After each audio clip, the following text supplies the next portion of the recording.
This is like a red letter day because you're about to meet a living legend. Camille Przewodek, what are you going to do today? I'm going to do a demonstration. I think I only have like 30 or 40 minutes while answering questions, but I'm going to do a start of a painting so you see that fundamental structure under a painting. And I'm going to exaggerate the color note. So use more saturated color in my first start or my beginning, and then I can always modify those colors. So what am I going to learn from this? What's the how to paint the effect of sunlight on objects. Oh, well, that's huge. Okay, well, let's get started. It's Art School Live with Eric Rhodes.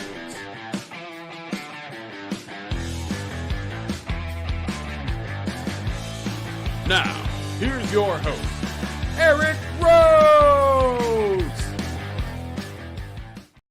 I am not exaggerating when I say you're going to meet a living legend. Camille Przewodek is that. She's incredible. She is what we call a colorist, and she comes from a long lineage of some of the great colorists and has carried on the colorist tradition in America beautifully. And you're going to get to know her and learn a little bit about her and how she does it. Today, if you are in the comments, we're going to give you a chance to win this book, Make More Money Selling Your Art. And it's a great way to start if you want to sell art. So if you leave a comment, whether you're watching live or whether you're watching replay, that's an opportunity for you to win. The winner of our last prize is Edie Lewis in Jackson Hole, Wyoming, who won the easel brush clip. We have a free video for you, 97 Incredible Art Secrets. You can watch it instantly. Don't do it right now, but go to 97artsecrets.com and get this free video. It's 5 hours, some of the top videos that we produced, little segments of them. It's kind of a sampler, and you'll learn a lot from it. And of course, you can get it on DVD too if you want to pay the shipping. But most people aren't doing DVD anymore. Some of them are. I'm not. Anyway, let's also get you guys to subscribe. Just go to YouTube and look up Art School Live, and that way you get it every time we do it. Or you can find us on Facebook and Instagram. So make sure to follow Eric Rhodes, Facebook and Instagram. Okay, now we're going to get back to Camille Przewodek. Camille and I go way back, way back. So you were there at the very beginning. Mm-hmm. Yes, I was. Yeah. So when I know we can't see your face now, I shouldn't be doing this. I threw you off. But there you are. Okay. Hey. Anyway, we'll talk about that later. But Camille was there at the very beginning when I decided to start all this. I was a student of hers, not a very good one. My grades were always not very good. I was getting D's and F's, but she was the great teacher and still is. So we're going to learn a little bit about how to paint light today. Camille, take it away. Okay, so I'm using this reference, and what I say to students is there's no information in a reference photo. So you need the experience of painting on location, because I'm bringing to this photo what I've learned painting on location. So I'm going to get big notes. So here's this tree here, and I'm also thinking the sun's coming this way. So the light's going to be on this side of the tree. So this is a big mass here. There's a shape over here. Here's the horizon line. And you're using a colored pencil. It's called a Carbothello because I can erase it if I make a mistake. Okay. And you're on a panel. I'm on a ampersand panel. Okay.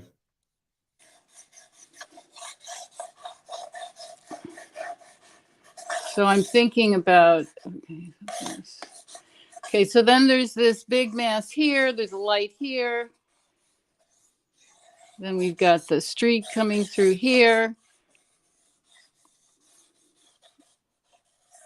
You make it look so easy.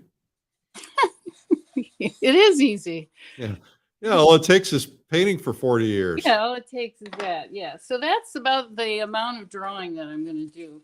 Okay, so I'm going to start with these houses here. They're like white objects in shadow. So I'm going to come in with a color, some kind of blue. because even Hinchy says white and shadow is some kind of blue. So I'm organizing lights and shadows. So that's a shadow note. Hey, while you're doing that, you told me something about painting the peaks of houses because people get that wrong a lot. Do you want to just touch on that?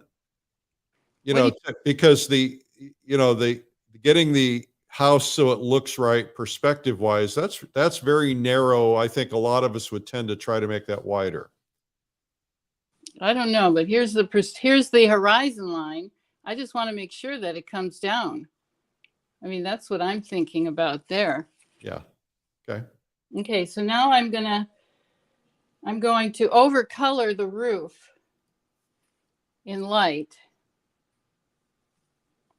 And later on I can always come back in and I can make this color cooler. But what I say is you can always tame a stallion. It's hard to bring a dead horse back to life.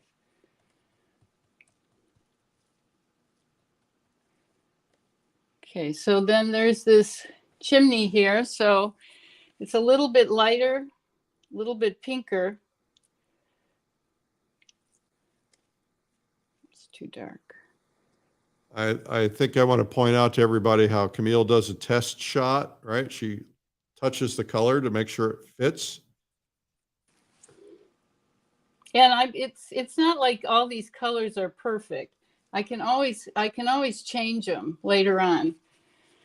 So I'm just trying to get, and then this roof is a little bit darker than the white and shadow. Okay, so now I'm going to go to and I'm trying to do one color note next to another. So this is in shadow here. And it looks like you're leaving a little gap between Yeah. colors. They're not touching. Because it's easier to change a color if they're not butting up against one another. So I'm not getting into a whole lot of detail. See, I'm thinking about perspective, the perspective, okay. And then I've got this in light, part in light, that's very, right here, this is pretty light.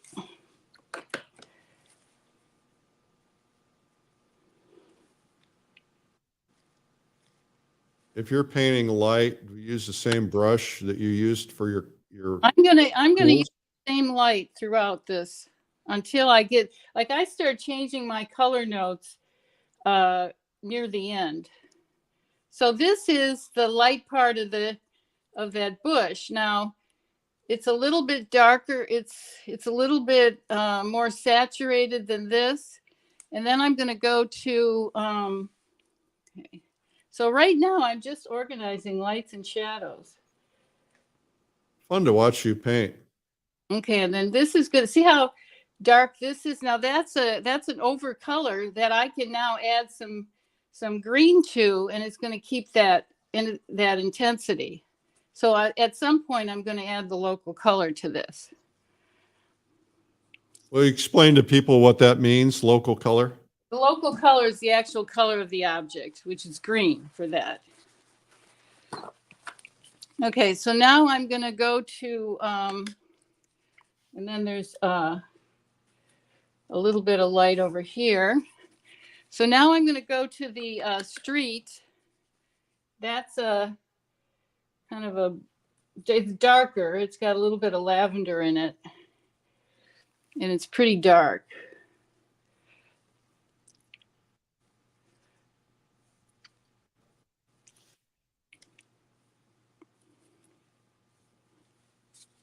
I want to say hi to Adrienne, who is watching with her father who's visiting. So welcome, Dad.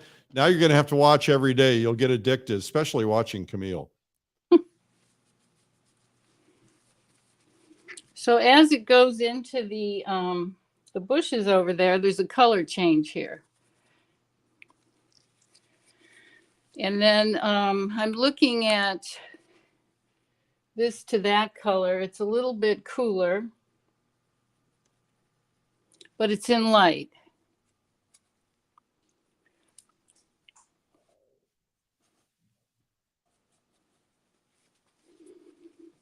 Okay. Then there's some shadows underneath. Here's a question, Camille. Why don't you paint that shadow green if you're going to do that eventually anyway? Because it would then, have you seen paintings that are too green? Like all of them? Yeah, well, that's what happens if you use green to paint a green and light, because it's a green and light. So it's got to be, it's warm. The light planes are warmer and the shadow notes are cooler. Okay, so now I'm going to mix a color for the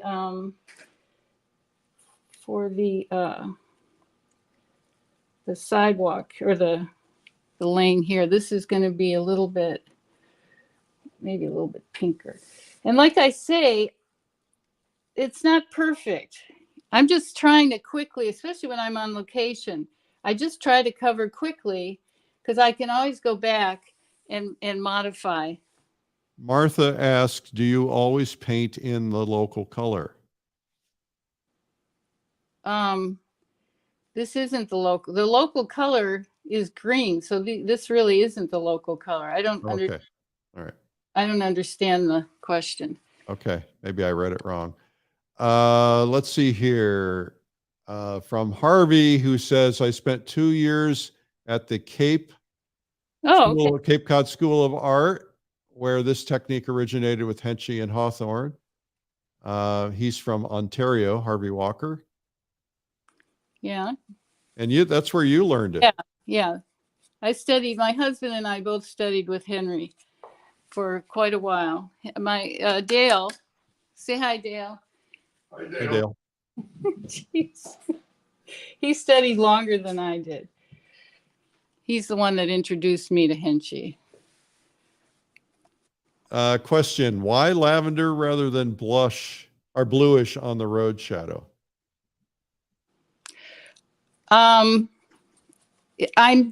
Okay, so right now I'm just trying to paint the difference in color notes. And I'm making these decisions by just painting one color note next to another color note. It just, to me, that's what it looked like. Okay. So it may change later on, but right now that's what. Well, the one thing that I found when studying with you is I had to go through your process of teaching us how to see color and light. And until I went through that process, I never really totally got what you were doing. Yeah, it takes time to understand too. I highly recommend Camille's workshops. It's life-changing.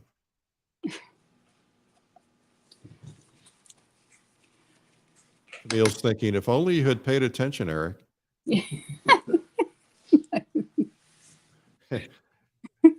You said that, I did. I know. You don't have to say it. So I got this note yesterday from this guy. I won't mention names. And his email said, Eric, I don't mean to be critical, but I saw the painting with your picture in Plein Air magazine. And he said, it was just awful. And you shouldn't be showing your paintings because you're not a very good painter. Oh my goodness. And I said, well, I do agree with that. I don't make my living as a painter. I'm a hobbyist. And so I didn't want to be combative. Well, I get criticisms for my paintings time to time. We're not everybody is going to like your paintings, Yeah, that's true. And, you just don't want to let that stop you from progressing as a painter. Absolutely. Camille has a terrific video, and it's called A Colorist's Guide to Painting. She goes through the entire process and how to learn to see and how to learn to do colorist work. And so you can get that at painttube.tv. Okay, so now I'm going into the sky here. I'm making it light. And then I'm gonna, as it comes up here, it gets a little bit redder.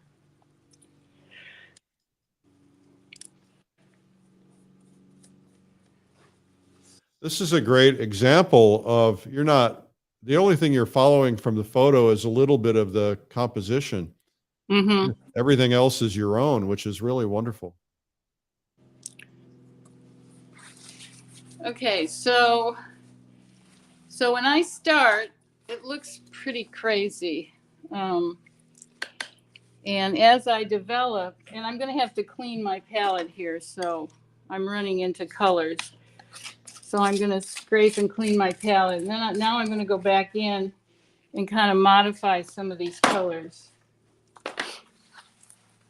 But it's like I have a basic foundation.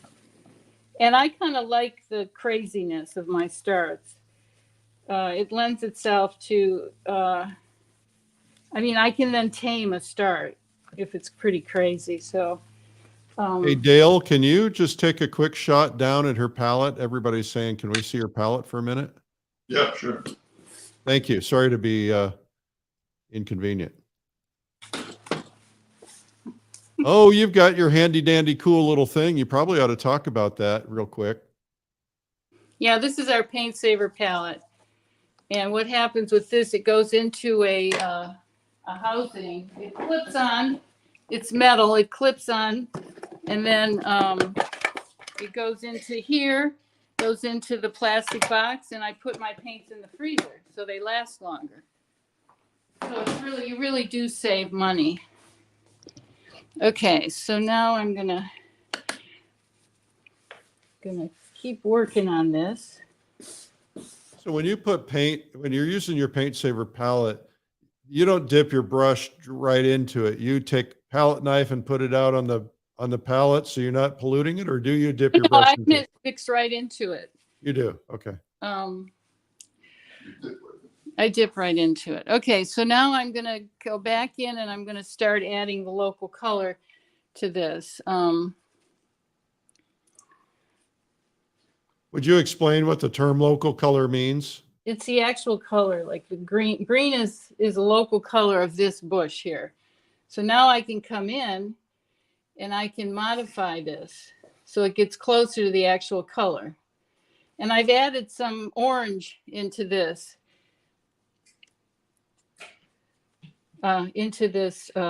Green that I'm adding. That warms it up a lot. Warms it up, and it. So this is the second stage. I may just do, one little section here. So that's what I would work on, and then I see that.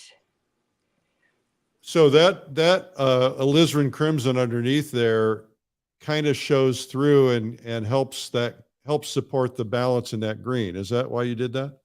Wait, what? Well, you had essentially a red under the green. Yeah, I had a magenta. Yeah. A magenta. Okay. And so I can't really tell from this, but it looks like some of that is showing through. But when you put the green on top of it, it helps give it color harmony. Yeah, there's a little bit showing through, but not a lot. All right. Okay, and then now I'm just starting to model the form. There's a dark like right here.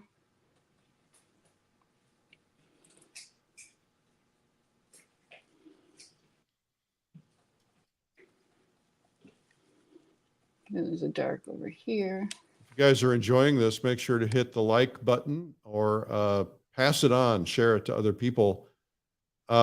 Question from Paul, who says, would you use the same method when painting people or a portrait? Yes. But I'd probably use a palette knife if I was doing it outside with a figure. I guess I'm in the semi-finalist. I posted this painting that I did of one of my students outdoors. It was a three-day portrait, and it was all done with palette knife. So maybe I'm wondering if you could go over there. We're going to take you over to the painting and show you the painting. Dale he's my assistant here. What a nice space. Is this at home?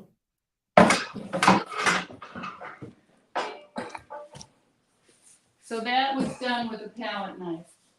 This is the what? The one on with the green grass in the background? Yeah. Okay. That's all palette knife. So if you notice, that figure separates from the background. Yeah. That's the big thing about doing a portrait on, location, to get that figure to separate from the background. And what's the trick to making it separate? Well, it's just the color notes. It's understanding how to get those color notes. There's no formula or easy. It's just because I've been painting so long that, I get very, very sophisticated color, but it's only because I've been doing this for so many years. It's not something, what I'm teaching is not something that you're going to take one workshop and it's going to come, you're going to get what I'm teaching. It takes years. Well, it doesn't necessarily take years. I mean, if like I say to my students, if you can work every day, with good instruction, you can get there quicker, It depends on how much time you put into it. That's my problem. I never have time to paint. Well, look at what everything you're doing. I don't do anything. It's like, I really don't do anything but paint, I do everything but paint. Well, maybe when you retire, you can. I'm not going to retire. You're not going to retire. I'm never going to retire. Right. They're going to carry me out in a box from the stage of the plein air convention. I'll be up there at 130 years old and they'll say it's time to go.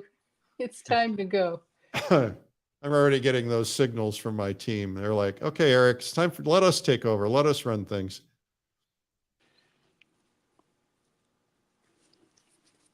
Okay, so now I'm going to go, and this is only a start. It's very hard to talk and paint at the same time. So And chew gum. Although I do a lot of demos. Well, I'll tell you what, Camille, I would fly across the country to watch you paint in person. And you can do that. That's right. Plein air convention. Yeah, you're on the big stage. The this first year. day is like 8:40 or something on the first day.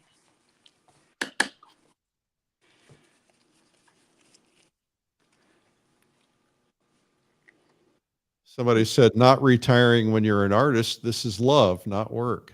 I agree. Yeah, I get paid. Yeah, I get paid to do something I love, which is, how many people can say that? That's true. How many people can say they love going to work every day? Yeah.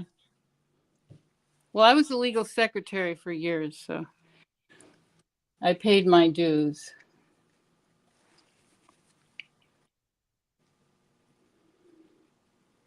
I just got together with one of my old bosses.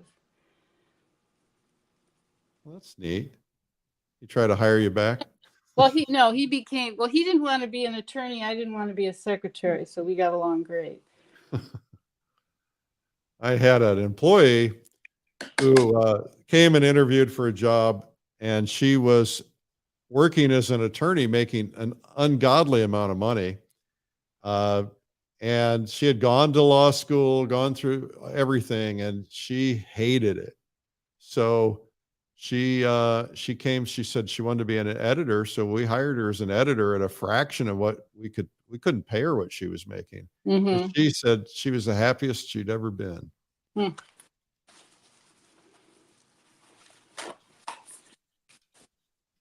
Got to do what you love. There's not enough days. Yeah, how many people say they're going to do what they love after they retire, and then they never get there? So now I'm putting the local color on top of this blue sky. It's nice. I like that. There was a woman who came, no names, woman came to the plein air convention last year. She said, I've been talking about coming to this for 10 years or 9 years. She said, I always had an excuse why I didn't come. So she decided to come. And she said, it was better than I expected. It was so much fun. I'm coming back. I'm never going to miss it again. And then I got a call later in the year or an email from her husband, and she had passed away. And I'm like, wow, what a great story. I mean, she got there, and we just never know when something's going to happen. So it's good to do the things we want to do.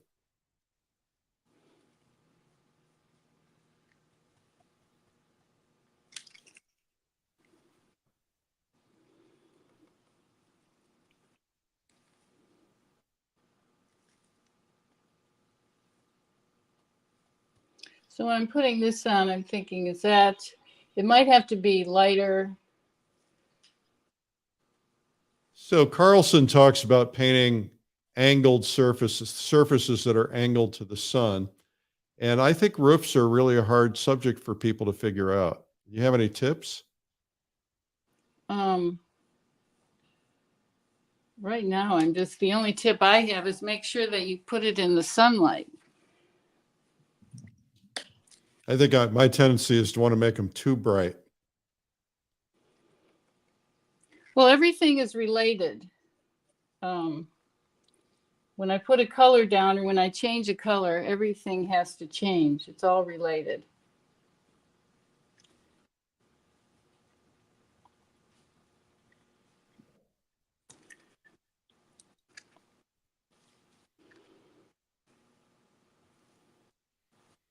And I have quite a few demos on my YouTube channel.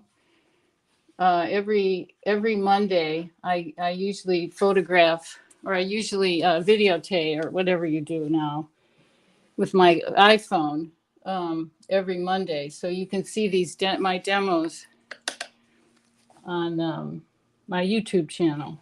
All they got to do is figure out how to spell your name. No, if you do Camille PRZ, I think it'll come up. Well, Przewodek Fine Art, it should come up.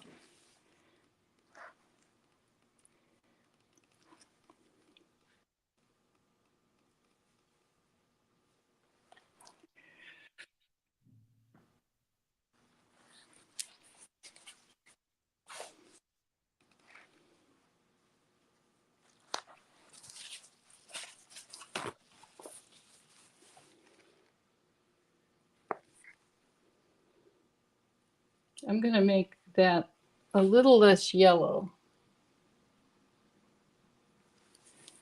Well, it's really reading like light now.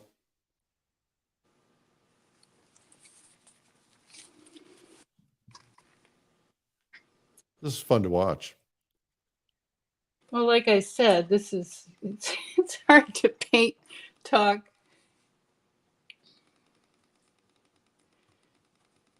So then later on, I'll get into, okay, so there's a roof over here. Maybe I'll make that.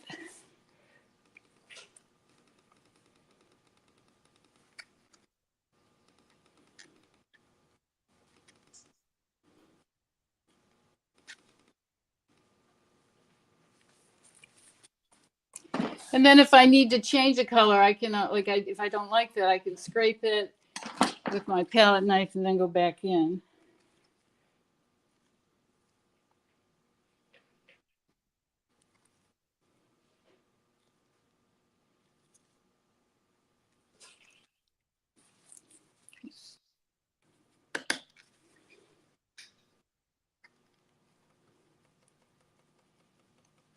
Guys have any questions? Put them in the comments. And remember, you can win a prize.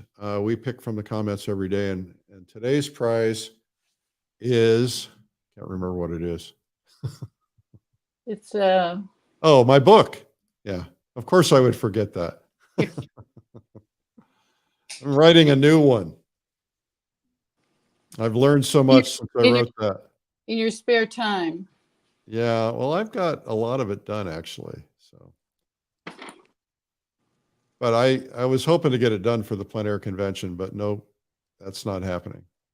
So you didn't make your deadline. That's how I got my book out. Is we had the plein air convention as the deadline. Yeah. Well, the first book I did, I had a major publisher, and they gave me a tight deadline, and so and then they canceled at the last minute. So here I am stuck with this book, and I had to self-publish it. Worked out really well, but I did the whole book start to finish, and this had 1,000 photos in it, and I traveled the world getting these photos. And that was back in the early Mac days when, you could travel with a scanner. Nobody had ever gone into these archives with a scanner, so they let me do it before. Mm. Now they'd never let you do it. But I did that whole book start to finish I think in 30 days, including layout and design. And I got married. So Wow. I don't want to do that again, but it was tough. But you can do it if you set your mind to it.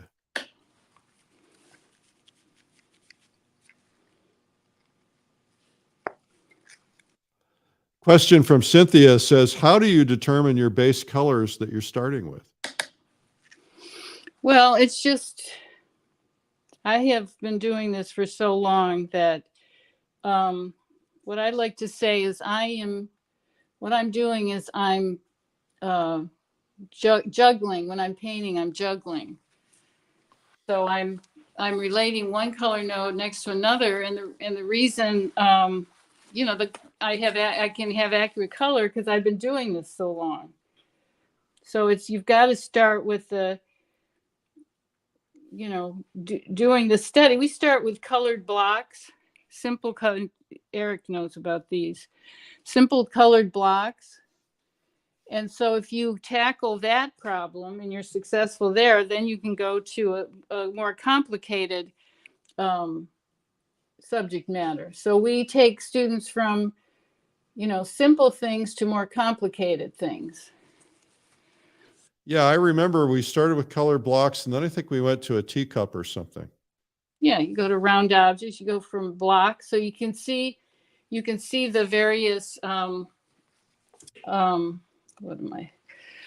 light planes. You can break them up simple, and then we look at round objects where you're looking at the inside versus the outside. One of the things I thought was very valuable, and I did not like it in the beginning, but you made us do it, was we had to paint with a palette knife instead of a brush. And I had never painted with a palette knife. It was a great education. Yeah, well, everybody says, oh, if I had a brush, I'd be doing better. And what I say is, no, you wouldn't.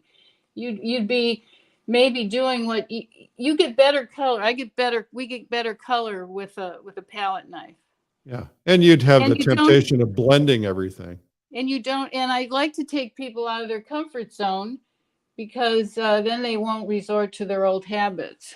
And Hinchy used to say he much preferred working with beginners because they didn't have to unlearn all their bad habits. It's true. So it's like,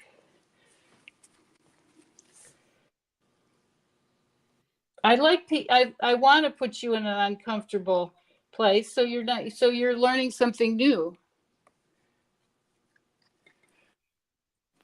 Well, we don't learn if we don't have discomfort. Yeah. And I'm always learning too and trying to improve my skills. That's one thing I've always liked about you is you're always open to new things. Well, my thing, it's like if I got to a certain place and I felt I didn't have to learn anything else, I'd stop painting. Yeah. No reason to paint, really. And there's different things in my own work that I like to look at what I'm doing every year and figure out what I need to work on. Smart. Monica asks, I'd like to know if Camille varnishes her finished paintings after 6 months or only after a full year. I don't varnish my paintings. They usually sell before. No, I don't varnish. And I have paintings here that haven't been varnished that are fine. And do you mix anything into your paint? Sometimes I might mix. I have fast drying poppy seed oil. Sometimes I'll just to extend my brush work sometimes. Or if I'm on so they'll dry a little bit quicker. You ever put anything into your paint to make your brush strokes thicker? No, I load my brush when I paint. And that's what I see with students. They're not loading their brushes. Yeah. They're painting oil paints like watercolors. Well, that's the thing I was going to ask you about. A lot of people will start out with a mineral spirits and a thin wash.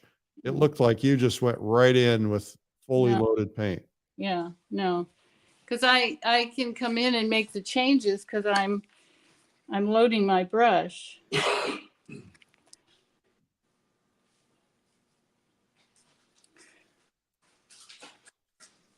So when you're putting that light in the far distance, what do you do to make that light give a sense that it's receding a little bit? Well, at some point I'll make it cooler. Okay.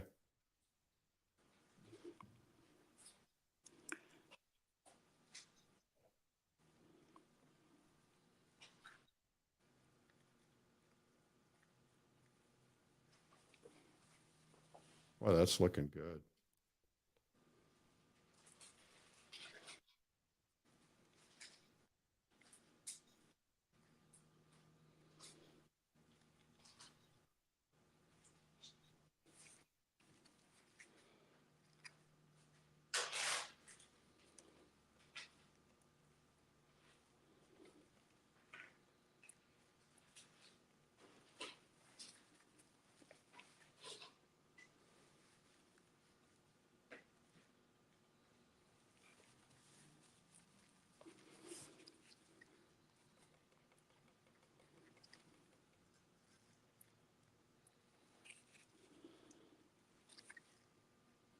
There's some lights back here too that.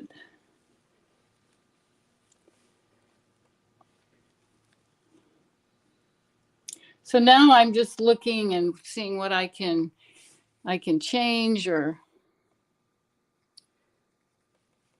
And what I like to do is I'll take these back to the studio and I'll make corrections when I come back to the studio. You know, maybe drawing issues or.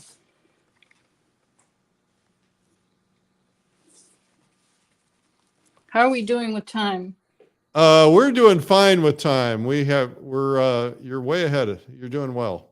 Oh, really? Okay. Got plenty of time. If you want to take a break, I will, I've got something I want to tell everybody about, but whenever you want to do that. Okay, whatever. It's up to you. All right.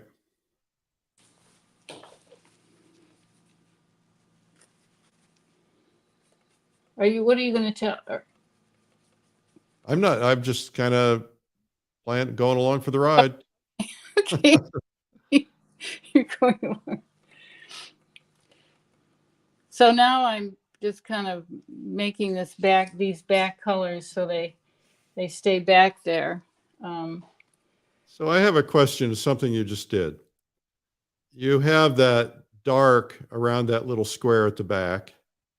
And to me, maybe it's the screen, but to me, that dark is almost as dark as that dark on the front left under that bush.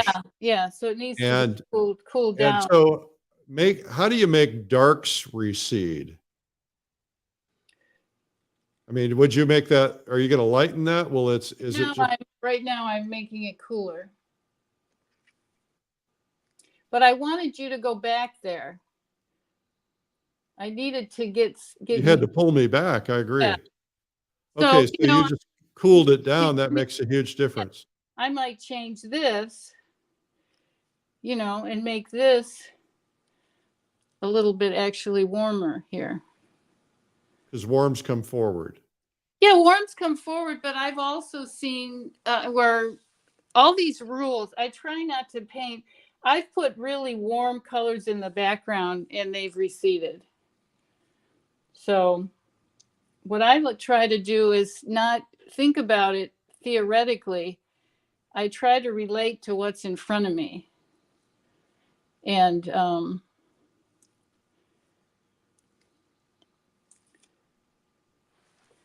I'm trying to get that whole mass to stay as a big mass back there. So I can maybe come in here and put in some sky back there.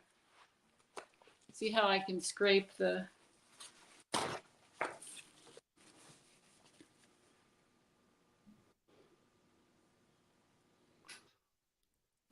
Now, if you were going to put a figure in there or a stroller or something, would that be the last thing you do? Probably, yeah. I might do that when I come back to the studio. You have to be very careful when you put a figure in. Let's Yeah. see if I can do it. I want to put some shadow and light. It's also, you kind of need to pre-plan because otherwise you're going to finding the right spot for that figure.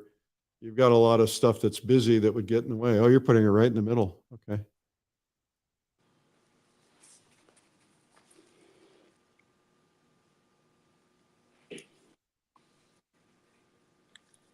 Oh, you're using a pretty big brush. To start off with. Yeah.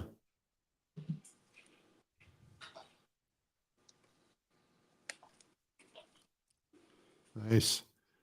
Question from Patricia. Do colors get cooler when they are in the background, lighter or darker? Like I say, it depends. Okay. You know, I've got some examples of really warm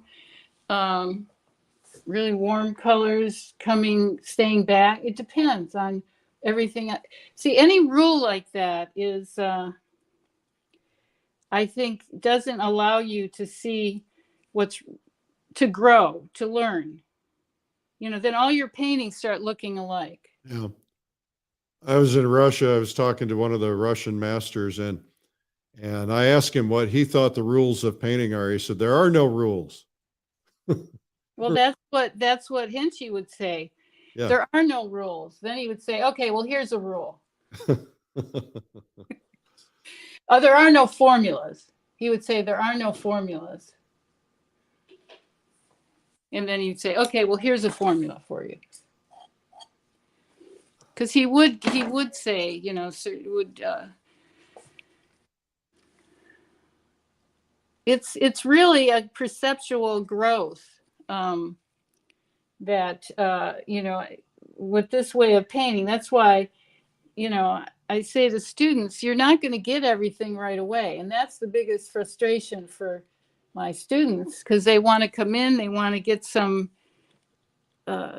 instruction, and they want to be able to go home and apply it. Well, you've got to start with simple problems, and then as you master those simple problems, then you go to more complicated problems.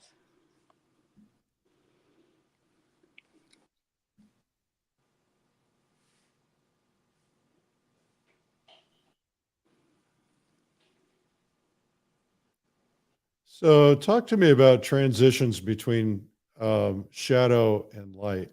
Well, there is a color note between every color. So for instance, there's a transitional color. So now I'm getting into secondary colors. Wait, I wanted to get that sky I want to break into the tree with the sky.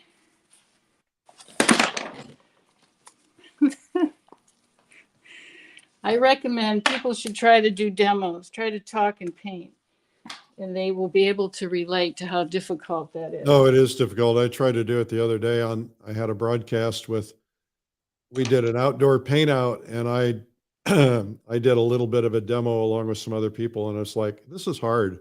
I don't want to do this. I mean, I do it all the time in my classes, so it's not like, but right now I'm like thinking, why are you doing this? This is hard work. Yeah. Well, because you're the type of person, you're always pushing yourself.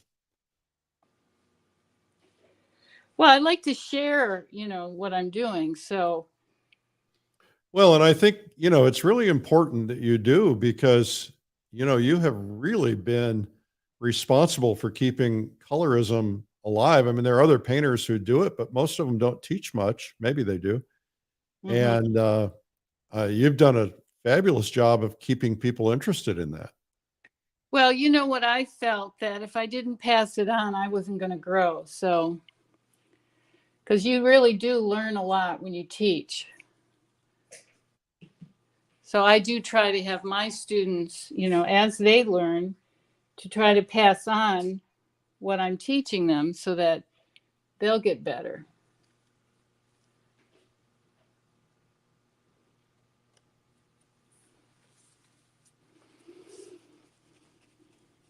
I wasn't really sure where this painting was going to go in the beginning. It's really looking good. I like it.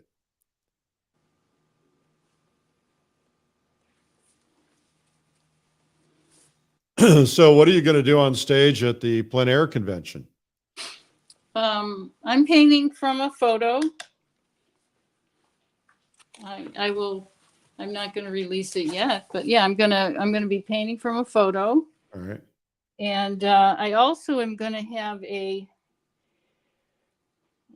Dale, what do you think? Like a minute demo with the long distance learning thing. We're going to have something, we're going to play a minute thing at the end, a development that I did from they'll just be stills, but a development that I did in a long distance learning class that we have online. So that's what we'll be playing. But it'll be, I'm going to be doing a similar demonstration. Well, and everybody will be able to come up to the stage at the end and look at the painting and be able to see it. Yeah. Of course, they'll be able to see a whole lot more detail than this because of the giant screens.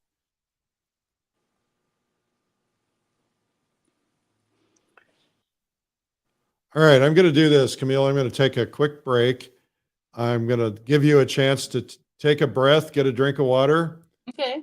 And then we'll be right back, as I just want to show everybody this piece about the plein air convention. There's only one place in the world where the entire family of plein air gathers. Get ready for the Woodstock of plein air painting. Come home to the 10th Annual Plein Air Convention and Expo, May 21st through 25th in Colorado. Because it's our 10th birthday bash, show up and we'll bring the gifts and the cake. This year's event promises to be the biggest and most exciting yet, with a jam-packed schedule of demonstrations and workshops on 5 different stages, including a stage for oil, watercolor, pastel, and extra demos, all included for one price. And a giant expo hall of the latest art materials at deep discounts, and the only place in the world to find all the plein air specific materials in one place.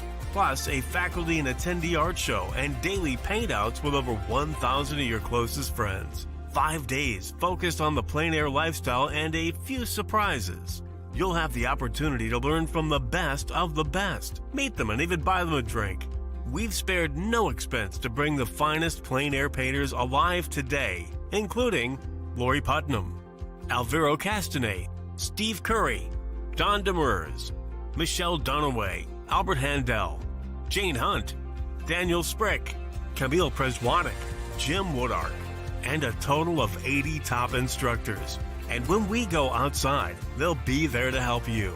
And if you're new to plein air painting, we have a special Essentials Day just for you. We'll walk you through how to paint in every medium, what you need to start painting outdoors, and our special faculty will work directly with you when you paint outdoors together. It's a powerful way to learn, and you won't be alone, even if you come not knowing anyone.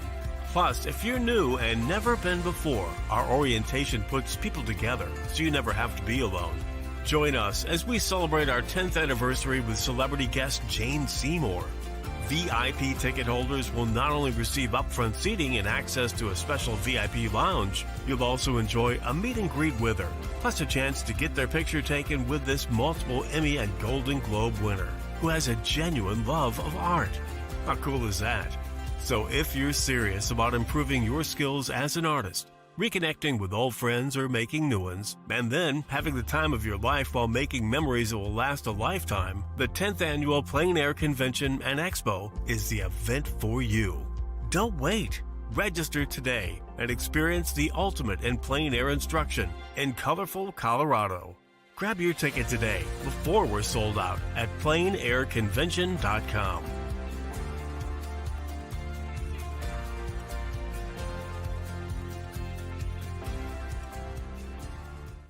Our guest today is Camille Przewodek, showing us how to paint light. Camille, you were at the first convention, weren't you?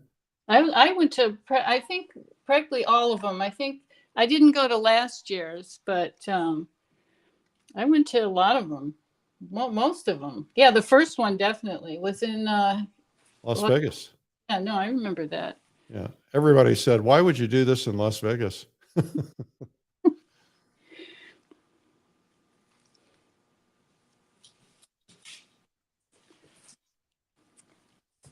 Talk to me about edges. Well, what would you like to know? Well, you're putting an edge in there. That my temptation would be to take the brush and just, drag it down and have a perfect edge, and you're breaking it up. Yeah, well, I don't want edge, the edges are going to then lead, well, edges bring you to that. I mean, if there's a lot of edge, like sometimes there'll be edges back here, it'll take you there. Like edges will lead you to that particular part of the painting. But here I'm putting a dark here because that's a dark on the roof there. And let's see, I'm gonna put a few windows in. So near the end, I can put windows in. Windows and doors.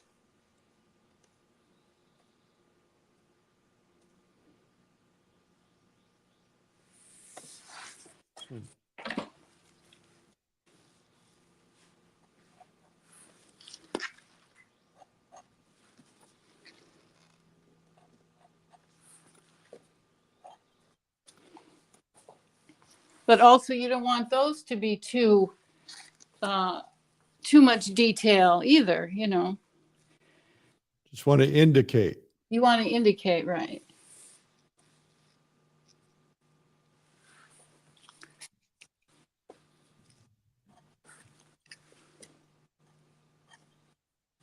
Oh, what a difference that one stroke made.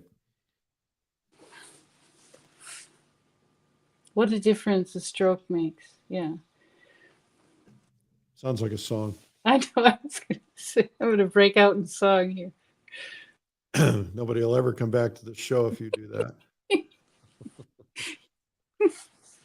How do you know? I might have a good voice. You probably do. I don't, believe me. So now I'm filling in more of these white spaces.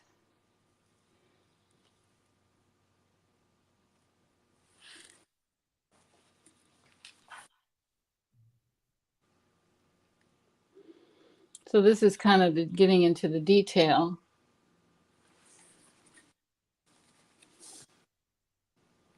There's some cool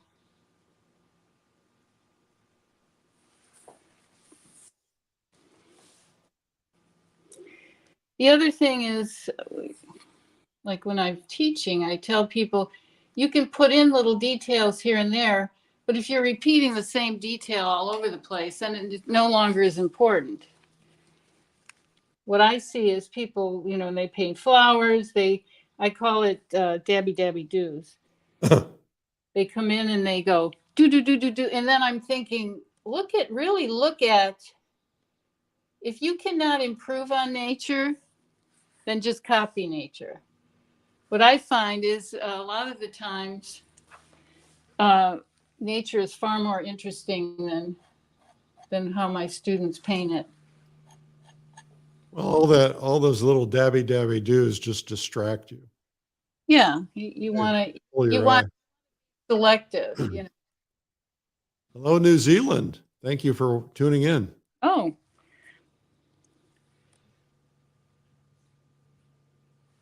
It's another day, a different day there.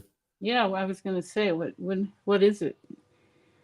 Probably, it's probably in the morning. All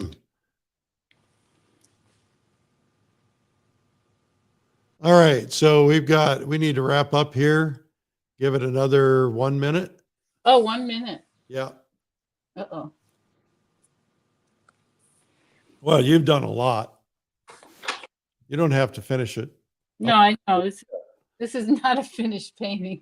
I understand. I may finish it and put it, post it on Instagram. That'd be nice. Everybody needs to follow Camille. We put her information in the comments so you can go to her website, follow her. She's got some cool things, some products. She's quite the innovator.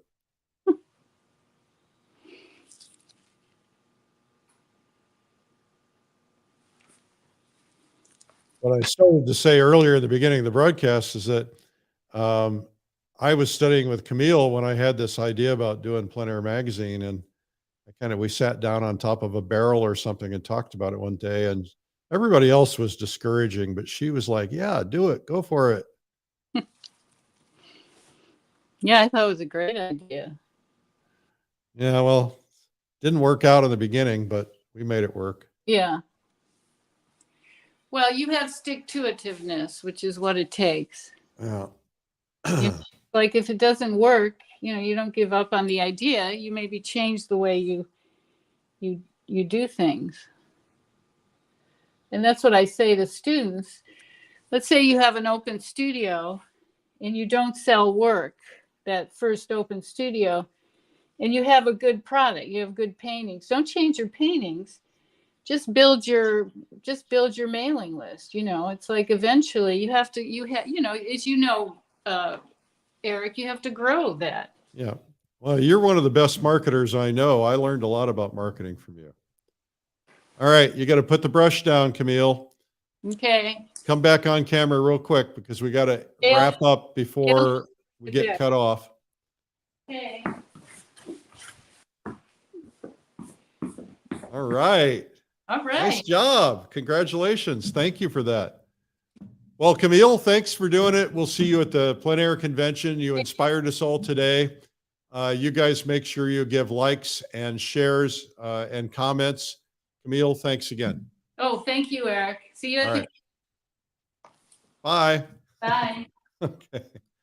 All right. Well, that's it. Camille Przewodek. That was outstanding. I just want to get in there and try that again. So I hope you guys have a really terrific day. We're here every day at 12 noon, every weekday at 12 noon. Find us. It's Art School Live, and you can subscribe on YouTube, and you can follow us on Facebook and Instagram. All right. Thank you. Have a terrific day. Thanks again to Camille and Dale. Bye-bye.